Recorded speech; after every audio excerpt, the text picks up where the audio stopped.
বর্তমান সরকারের ভূমি উপদেষ্টা এএফ হাসান আরিফ তিনি হৃদরোগে মারা গেছেন। আমরা সেখানকার খবর জানবো। আমাদের সঙ্গে এই মুহূর্তে যুক্ত রয়েছেন সাজিদ সরকার। আমরা সেখানকার পরিস্থিতি জানতে তার কাছে চলে যাচ্ছি।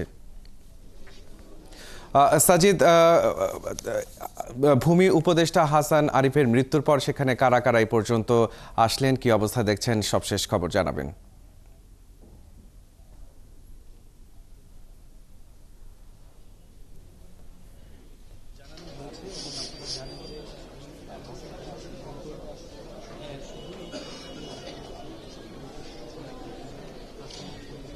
মাহাদি, কিছুক্ষণ আমরা আগে কথা বলছিলাম, অর্থাৎ পরিবেশ উপদেষ্টা ইতিমধ্যে এসে পৌঁছেছেন এবং জ্বালানি উপদেষ্টা ফাজুল কবির তিনি এসেছেন।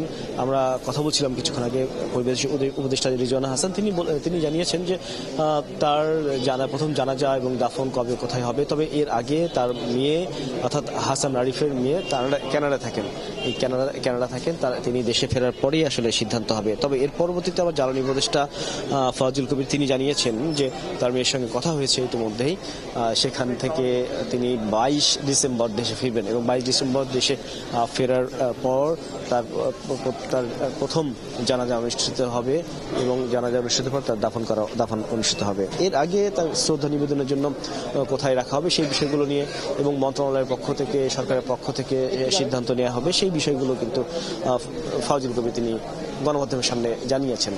তবে এর আগে সরকারের পক্ষ থেকে নানান বিভিন্ন উদ্যোগ, সেই বিষয়গুলো আমরা হয়তো আরও জানতে পারবো। ইতিমধ্যেই কিন্তু আমরা দেখছি যে পরিবারের সদস্যরা এসে পৌঁছেছেন, বিভিন্ন মন্ত্রণালয়ের উপদেষ্টা এবং সরকারের পক্ষ থেকে এসছে। এর আগে ল্যাবিড কর্তৃপক্ষের সঙ্গে আমাদের কথা হয়েছে, তাদের পক্ষ থেকে জানানো হয়েছে যে বিকেল 3টার পরপরই কিন্তু আসলে হাসান আরিফকে আনা হয় ল্যাবিড হাসপাতালে এবং আনার পরপরই তারা কিন্তু আসলে মৃত পেয়েছেন।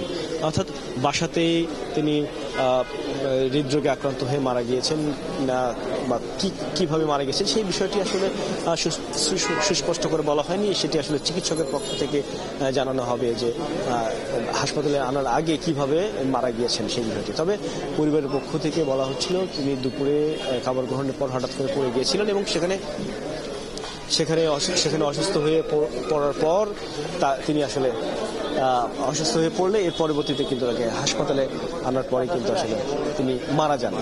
আমরা এই বিষয়গুলো নিয়ে কথা বলছিলাম, পরিবারের পক্ষ থেকে জানার চেষ্টা করব যে আসলে সে সময় তার পাশে কারা কে ছিলেন, তার ছেলের বউ বা কে ছিলেন সেই বিষয়গুলো জানতে পারবো। তবে এখনো তারা এই বারডেম হাসপাতালে হিমঘরে রাখার সিদ্ধান্ত নিয়েছেন, অর্থাৎ ল্যাবিড হাসপাতাল থেকে বারডেমের হিমঘরে রাখা হবে তার মেয়ে আসার আগ পর্যন্ত। তবে এখন এই মুহূর্তে ল্যাবিডের ইমার্জেন্সিতে রাখা হয়েছে, সেখানে আসলে সবাইকে প্রবেশে বাধা দেওয়া হচ্ছে, যেহেতু ভিতরে উপদেষ্টারা রয়েছেন, পরিবারের কয়েকজন সদস্যরা রয়েছেন, তারা ভিতরে দেখছেন এবং কথা বলছেন। তারা বাইরে আসার পরপরই আসলে আমরা জানাতে পারবো এবং পরিবারের সদস্যদের সাথে কথা বলতে পারবো যে আসলে সেই সময় কে ছিলেন পাশে এবং আসলে কিভাবে মারা গিয়েছেন, সেই মৃত্যুর আগ মুহূর্তের সেই সময়টুকু আমরা জানতে পারবো। তবে এর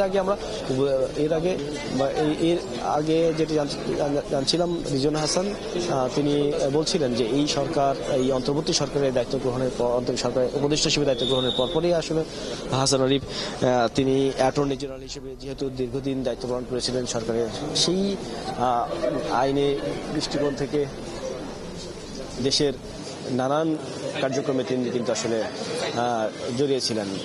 এই দেশের এই অন্তর্বর্তীকালীন সরকারের দায়িত্ব পালন করা অবস্থায় উপদেষ্টা হিসেবে তিনি আসলে ইতিমধ্যে আমরা দেখছি যে আইন উপদেষ্টা ডক্টর আসিফ নজরুল তিনিও এসছেন, তিনি ভেতরে যাচ্ছেন মরদেহ দেখতে এবং সেখানে আরও যারা উপদেষ্টা আছেন তাদের সাথে কথা বলবেন, পরিবারের সদস্যদের পাশে দাঁড়াবেন।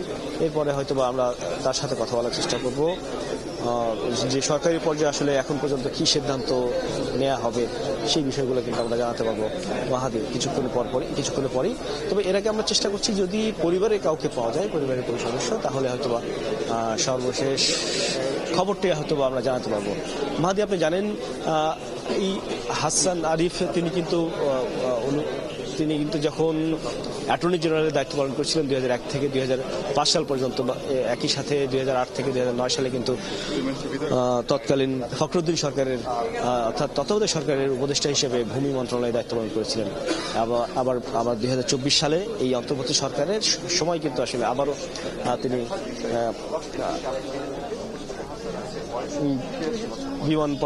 ভূমি উপদেষ্টা, পর্যটন ও বিমান মন্ত্রণালয়ের দায়িত্ব পালন করছেন এবং তিনি বিমান মন্ত্রণালয়ের দায়িত্ব পালন করার পরে কিন্তু আসলে প্লেনের যে টিকিট কালোবাজারি এবং টিকিটের সিন্ডিকেট, সেই সিন্ডিকেটে কিন্তু আসলে ধরিয়ে দেওয়ার বিষয়ে ব্যাপক কার্যক্রম হাতে নিয়েছিলেন। একই সাথে আমরা জেনেছি যে পর্যটন খাতকেও তিনি আসলে আরো উন্নততর করার জন্য, অর্থাৎ বিশ্বের সামনে আসলে পর্যটন খাতকে, বাংলাদেশের পর্যটন খাতকে আরো উচ্চমানে নেওয়ার জন্য কিন্তু নানান কার্যক্রম হাতে নিয়েছিলেন।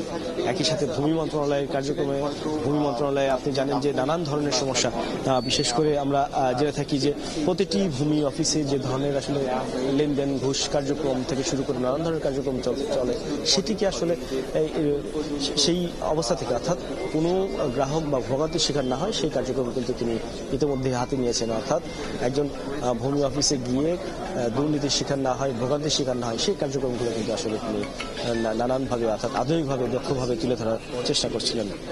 এই মুহূর্তে দেশ এমন একজন ব্যক্তিকে হারিয়ে, একই সাথে এই উপদেষ্টারা যারা এই মুহূর্তে পাশে আছেন বা অন্যান্য উপদেষ্টা সহকর্মীরা, তারাও কিন্তু আসলে এই বিষয়টি কিন্তু জানাচ্ছেন দেশবাসীর সামনে যে তার মতো একজন উপদেষ্টা এই মুহূর্তে হারানো দেশের জন্য অনেক বড় একটি কষ্টের বিষয় এবং দেশের এই মুহূর্তে